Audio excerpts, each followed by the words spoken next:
Idinetalye sa Senado kanina kung paano nakakakuha ng kickback sa mga flood control project. At kabilang dyan ang over-design o yung sobrang gastos na disenyo kumpara sa kailangan para sobra rin ang pondo. Nakatutok live si Sandra Aguinaldo. Sandra.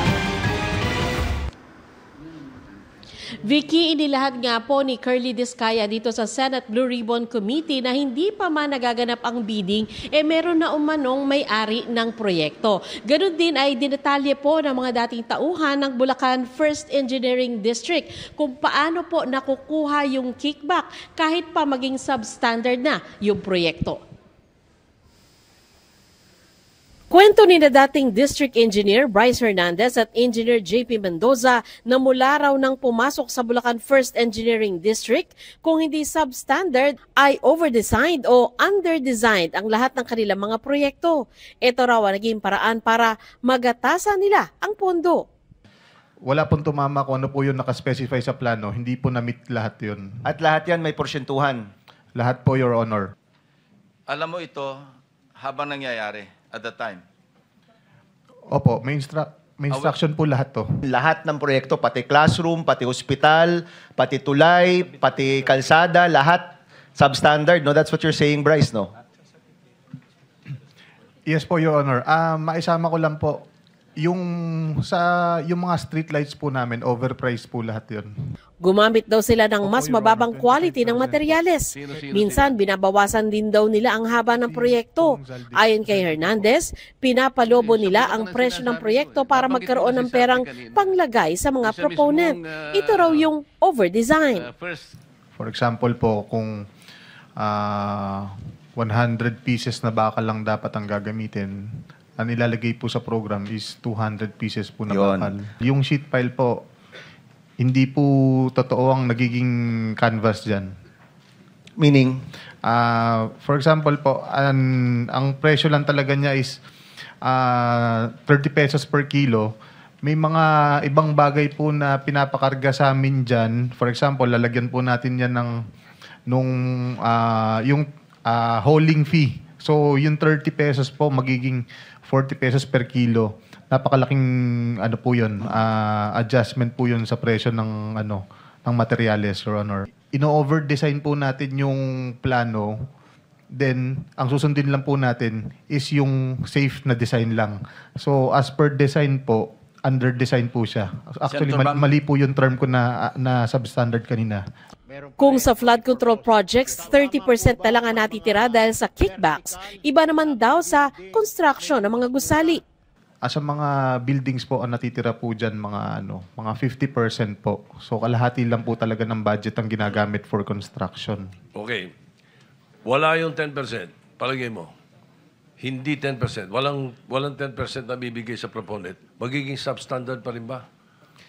Marami pa pong kinoconsider na expenses, Your Honor. Hindi lang po yung sa proponent. Kaya nga, sa DPWH. Yes po. So, magiging substandard pa rin po. Sabi ni dating DPWH Secretary Manny Bunuan, wala siyang alam dito.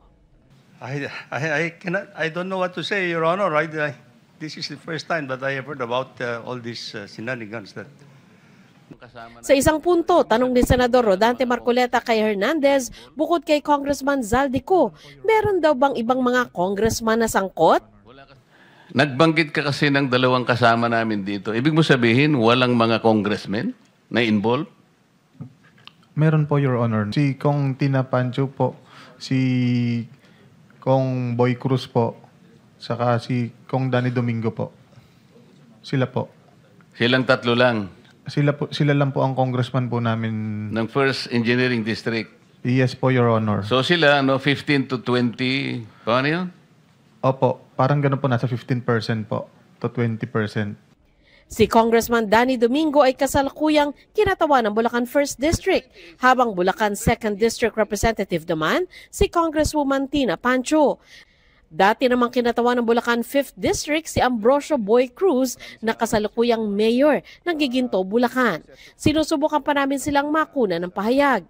Tinanong din ng ilang senador si Bunuan kung bakit may insertion na umano ang ilang mambabata sa National Expenditure Program o NEP pa lang na isinumite ng Malacanang sa Kamara.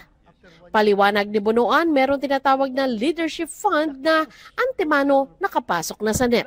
Sabi ni Lacson at Senate President Tito Soto, hindi ito dapat pagbigyan.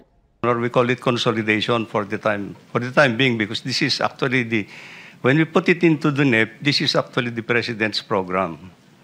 This is the President's program. President's budget. President's budget. President's budget. So this is consolidating all the requests from all sectors, like in the Senate, Congress. Fast forward, paano kung natin i-reconcile doon sa mga costing nila? NEP pa lang, very premature, hindi pa ito GAA. Now, that's what I don't understand, Your Honor. I cannot also understand. Humarap din sa pagdinig ang mag-asawang Curly at Sara Diskaya. Si Curly inilahad kung paano dinadaya ang bidding para mapunta ang proyekto sa partikular na kontratista.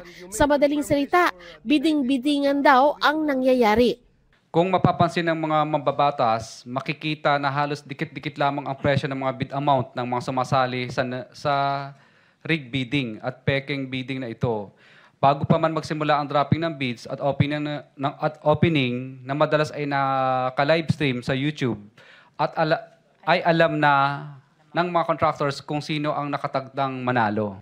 Maaring nabili na nila ang proyekto mula sa congressman at iniintay na lang na lumabas ang resulta ng bidding na isinasagawa. Kung meron daw biglang magbaba ng bid para manalo bilang lowest calculated bid, ginagawan daw ng paraan ng Bids and Awards Committee o BAC para matalo ito, gaya ng pagdedeklarang hindi ito nakasunod sa requirement.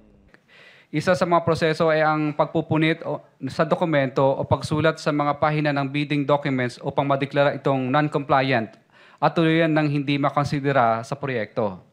Binibigyan naman daw ng kontratista ng parte na tinatawag na obligasyon ang mga sangkot na kawani ng gobyerno at iba pang tao na nakibahagi. Base sa aking mga naging obserbasyon, nakadepende sa nakaupong presidente ang porsyento. Noong panahon po ni, okay lang po Your Honor, noong panahon po ni former President Pinoy ay umaabot po ng 10%. At sa panahon po naman po ni President Duterte po ay umaabot naman po ng 12 to 15%. Subalit ngayong panahon po ng mahal na presidente ay umaabot na sa 25 to 30% ang total ng porsyento ng proyekto ang hinihingi ng mga congressman gamit ang kanilang mga tao o tinatawag na bagman. At ito ang pinakamataas na hinihingi sa lahat ng mga contractor. Kung hindi naman umano sila makikisama sa sistemang ito, ay hindi sila mabibigyan ng proyekto o kaya ay magkakaproblema ang proyekto at mabablacklist. Humarap din sa pagdinig si Loren Cruz, ang umano'y bagman ng sinibak na si Bulacan 1st District Engineer Henry Alcantara. Mariin niyang itinanggi na bagman siya o taga-kolekta ng pera ni Alcantara. Pero aminado siya sa pangyayaring dinala ang limpak-limpak na salapi sa bahay niya na binansagang tambayan. Yung tambayan, bahay mo yun, property mo yun, ano? Yes, Mr. Chair. Okay, thank you. Okay. Tambayan, yung dalahan ng pera, hindi ba? Isang beses ko lang po sila nakitang nagdala sa sinasabi pong bahay ko po. Magkano yung isang beses lang, kuno, sabi mo? Binagsakan ng pera yung tambayan. Your Honor, hindi ko po alam kung anong total no, kasi hindi naman po ako kasali sa opisina nila. But anyway, Bryce, magkano yung mga pera dinadala sa tambayan tuwing magbabagsak ng pera? Sa pag-aalala ko po, billion po. Billion? Your Honor. Opo. Kada bagsak? Opo, basta marami po siyang pera, hindi po bababa sa 100 milyon, Your Honor. Sa susunod po na pagdinig ay inaasahan na darating naman po si former DPWH Undersecretary Robert Bernardo at siya po ay ilang beses na pangalanan dito, kaugnay pa rin po sa kickback ng ilang politiko. Vicky? Maraming salamat sa iyo, Sandra Aguinaldo.